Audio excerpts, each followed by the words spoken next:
Hi guys, Assalamu alaikum. Myself Safia Rahman and welcome to my beautiful life. So guys আজকে আমার ঢাকা ইউনিভার্সিটিতে এডমিশনের exam, তো ভাবলাম আপনাদের সাথে শেয়ার করা যায়। তো এখন রেডি হব, রেডি হয়ে দেন বের হয়ে পড়বো। তো এই তো বের হয়ে পড়লাম, লিফটে উঠলাম।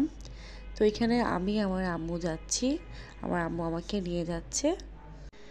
তো এখন রিকশায় উঠে পড়লাম আমি ওর আম্মু। খুব সুন্দর বাতাস ছিল, একটু নার্ভাসনেসও হচ্ছিল, কিন্তু ভালো লাগছিল, এক্সাইটেড ছিলাম যেহেতু ঢাকা ইউনিভার্সিটিতে পরীক্ষা। তো এখানে একটু জ্যাম ছিল, তো ওয়েট করতেছিলাম। এই তো চলে আসলাম টিএসসিতে। এখন যাব হচ্ছে কার্জন হলের এখানে। তো এই তো কার্জন হল চলে আসলাম।